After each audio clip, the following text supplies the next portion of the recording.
All right, in this video, we're going to take a look at the distributive property. This is a way to get rid of those pesky parentheses here. And so, that said, is that, this is how we do it, is that basically the distributive property, if we have some either variable or numerical value outside of the parentheses, then we can go ahead and kind of put it into both of those values. So A times B is just going to give us AB. And then the plus stays the same, and then A times C, AC. Okay. So that said, let's go ahead and take a little bit how this this works and why it does what it does. Okay. And we're going to start off with the top left example.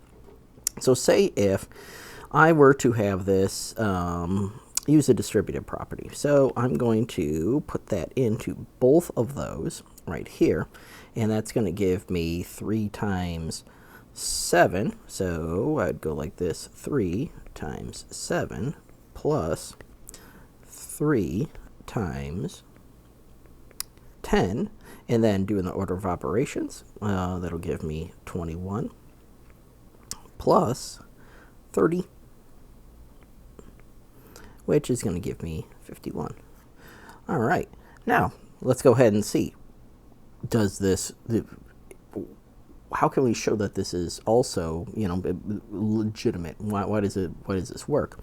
Is that if I rewrite the problem, and I did it with just the order of operations, I can see that, all right, well, if I did inside the parentheses first, I would have 17, and 17 times 3 is 51. So they match. So both ways are valid to do it.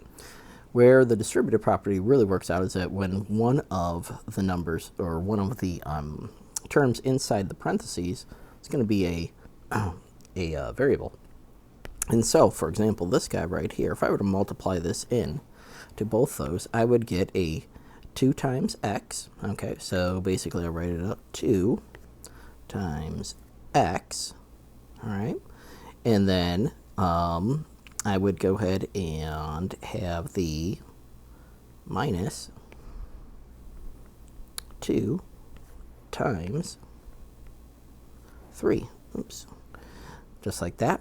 All right. And so that's going to give me 2x. And then I'm going to get a -6, just like that guy. Okay. So basically, works the same. If we're going to multiply in right here, say something like that, we would multiply in the coefficients together. So this is just going to give me, rather than write that out, it's going to give me 3 times 4x, which is bringing it down, is going to give me a 12x, and then 3 times 1 is just going to give me a 3.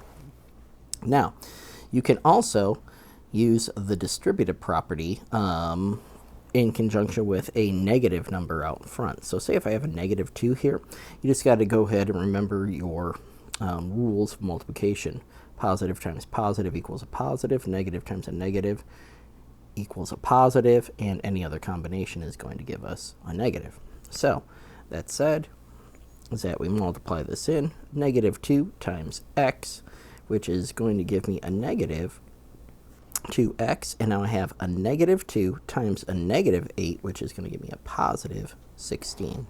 Okay, and oftentimes when we have the distributive property, we'll just have a negative sign kind of chilling out in front here, and that is recognized as a -1, if you will. It's easiest just to remember it like that. And so basically, when you have that negative sign, you're multiplying each one of those by -1, and so I get a -1 times 5x. That's going to give me a negative 5x, and a -1 times -9, which is a positive 9. And so basically, we're going to go ahead and flip the signs. And so anytime that you see that negative out there, that basically means that the signs are going to be flipping to from positive to negative or negative to positive. So that's how you do that. We'll expand more on this later, and see you in the next video.